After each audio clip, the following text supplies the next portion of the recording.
Bismillah. Bismillah, alhamdulillah, wa sallallahu wa sallama ala rasulillah wa ala alihi wa sahbihi wa man walah. Allahumma la sahla illa ma ja'altahu bisahla wa anta taj'alul hazna idza syi'ta sahla. Allahumma 'allimna ma yanfa'una wanfa'na bima 'allamtana wa zidna ilma ya rabbal alamin. Allahumma rizukna al-ikhlas wa fin niyati wal qawli wal amal. Lillahi ta'ala. Bismillah. Qala al-muallif rahimahullah, ma ma'na qawlihi ta'ala lam yalid wa lam yulad. Apa makna firman Allah lam yalid wa lam yulad?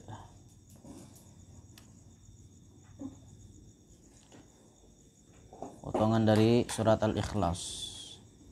Al-jawab, ma'nahu, makna ayat ini nafyun lil madiyati, adalah menafikan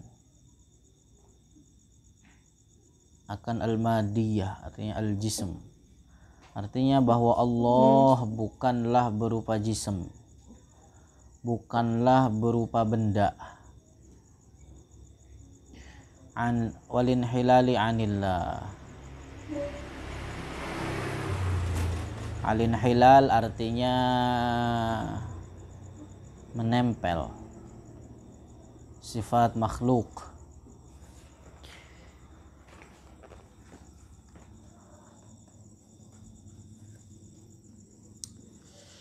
Jadi ayat ini menafikan bahwa Allah bukanlah berupa benda dan tidak disifati dengan sifat-sifat benda. Jadi diantara contoh lain dari atau bentuk lain dari ayat al-muhkamat yang pemaknaannya jelas. Fallahu la yahullu fi syai'. Allah tidak bertempat pada sesuatu. Allah tidak bertempat pada sesuatu. Wala yanhallu minhu syai', dan tidak ada yang terputus. Artinya alil hilal tadi terputus, hanya terpisah. Minhu darinya Allah syai'un sesuatu. Wala yahullu fihi syai', dan tidak ada sesuatu yang bertempat pada Allah.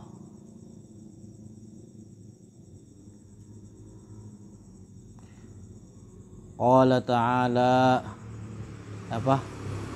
Qala al-imamu Abu Ja'far as-Sadiq, telah berkata al-Imam Ja'far as-Sadiq. Beliau seorang ulama agung, seorang mujtahid mutlak, satu kelas dengan al-Imam Asy-Syafi'i, al-Imam Ahmad ibn Hanbal, al-Imam Abu Hanifah, al-Imam Ibn Sirin, dan lain-lain. Beliau mengatakan, man za'ama annallaha fi syai', orang yang berkeyakinan bahwa Allah bertempat pada sesuatu, au min syai', atau dari sesuatu, au ala syai', atau di atas sesuatu, faqad asyraka, maka orang tersebut telah musyrik.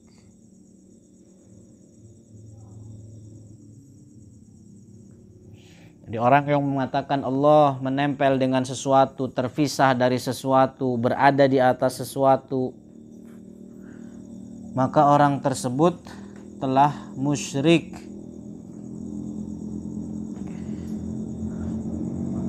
Hal ini dikatakan oleh al-imam dinukil perkataan ini oleh al-Imam Al-Qushairi. Beliau seorang imam sufi di dalam Ar-Risalah Al-Qushairiyah. Kemudian al-Imam As-Suyuti di dalam kitabnya Al-Hawi lil Fatawi, beliau menukil ijma' atas orang yang meyakini menukil ijma' kekufuran bagi orang yang meyakini keyakinan hulul dan wahdatul wujud. Keyakinan hulul dan wahdatul wujud. Makanya banyak para ulama yang memerangi keyakinan rusak ini.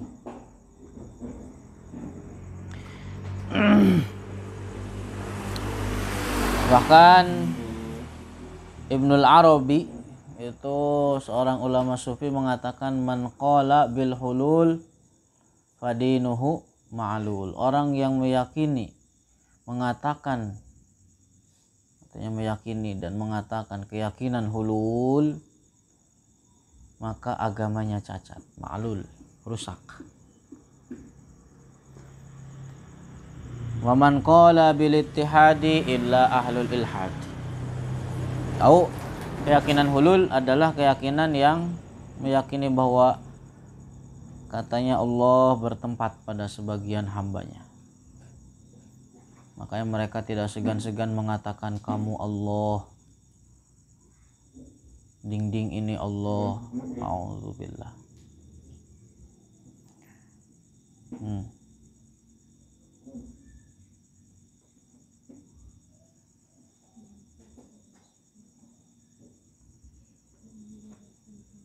Banyak perkataan-perkataan batil, bahkan ulama sufi, termasuk diantaranya Ibnul Arabi itu terkena serangan, tudingan dari keyakinan ini, padahal beliau adalah ulama sufi sejati agung, terbebas dari keyakinan hulul dan wahdatul wujud.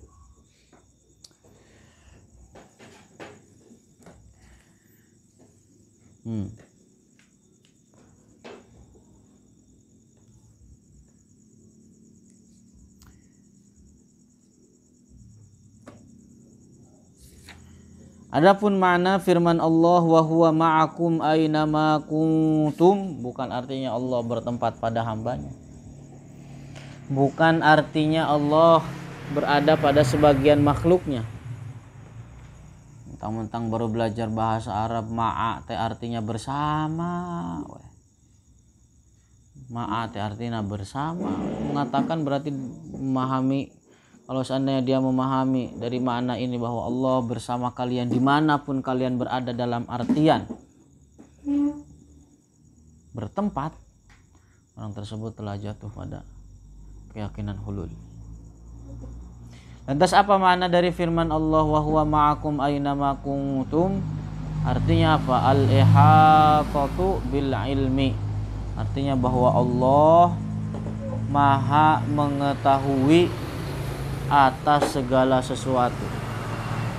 Tidak ada sesuatu apapun yang tersembunyi dari Allah. Begitu makna ayat-ayat lain yang semisal dengan ayat ini. Wa nahnu aqrabu ilaikum wa nahnu aqrabu ilaihi min hablil warid, contohnya. Itu juga maknanya sama, bahwa Allah lebih mengetahui tentang orang tersebut dibandingkan orang itu sendiri. Maka Allah Subhanahu wa taala itu maha mengetahui.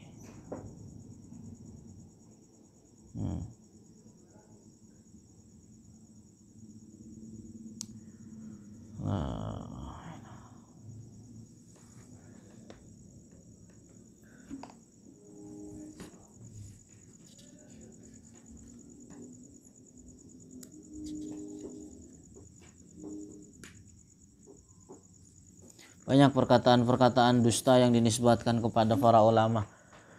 Ada perkataan dusta yang dinisbatkan kepada, ini perlu diwaspadai, perlu diketahui, terutama banyak tersebar di sebagian masyarakat. Perkataan harus diwaspadai, nisbat dusta, bohong terhadap Syekh Yazid Al-Bustami. Beliau juga seorang sufi. Katanya apa? Al jannatu mal'abatus sibyan. Katanya surga itu taman kanak-kanak. Auzubillah. Auzubillah.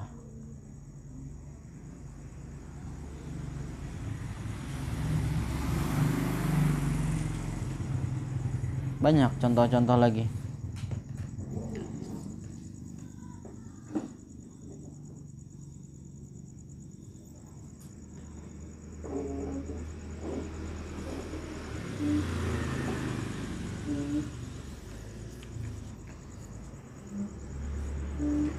dakwah ma ahlil wahdatil mutlaqah wa faham rumuzal jam'i wat tafriqah kullu ittihadin hukmuhu batilun wa syahidu zahiri qad mazzaqah man ghayyara al ayyamu ahwalahu wa syayyabat ragman lahu mifraqah thumma hannatuhu thumma tahat bihi tahta as-sara fi hufratin mughlaqah.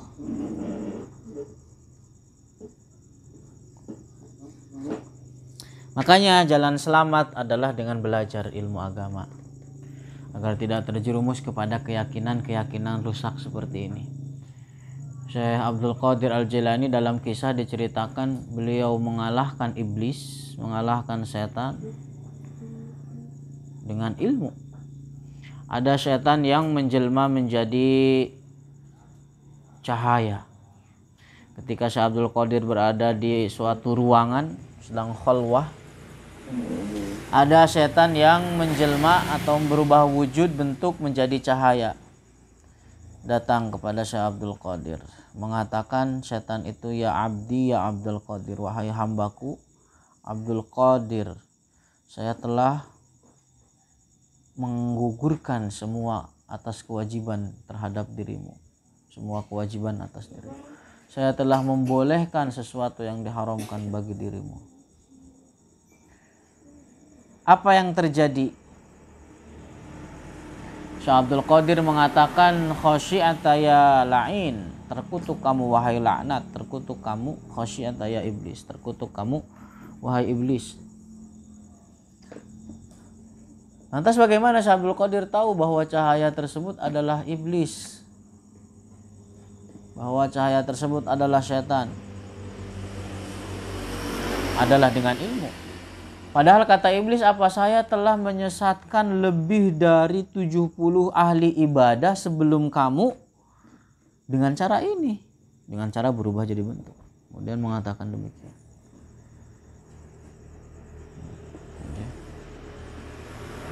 Artinya apa? Ahli ibadah yang tanpa didasari ilmu. Apa yang terjadi? Syekh Abdul Qadir mengatakan bahwa bagaimana tergugurkan atas diriku kewajiban-kewajiban dan diperbolehkan kepada diriku keharaman-keharaman, dan sedangkan ini tidak terjadi bagi Rasulullah. Kalau seandainya Rasulullah lebih utama, tapi Rasulullah apa? Terkena kewajiban. Rasulullah juga sama diperintahkan untuk meninggalkan hal-hal yang diharamkan. Itu yang pertama. Yang kedua, kamu datang dengan bentuk cahaya, yang mana cahaya itu adalah makhluk Allah, bukan berupa cahaya. Kemudian yang ketiga, kamu datang dengan berbicara dengan huruf, dengan bahasa, dengan suara. Sedangkan kalam Allah bukan huruf, bukan suara, bukan bahasa. Dan kamu berada di suatu ruangan, berada di suatu tempat, sedangkan Allah ada tanpa tempat. Sedangkan Allah ada tanpa tempat dan tanpa arah. Jadi betapa cakepnya, lihat bagaimana bantahan Syekh Abdul Qadir terhadap iblis tersebut. Juga merupakan pelajaran bagi kita di dalam membantah golongan musyabbihah wahabiyah, golongan ahli hulul yang dirinya menisbatkan diri kepada Syekh Abdul Qadir Al-Jailani. Kemudian pelajaran selanjutnya bahwa satu hal yang bisa mengalahkan setan adalah dengan ilmu yang diamalkan. Ilmu yang diamalkan.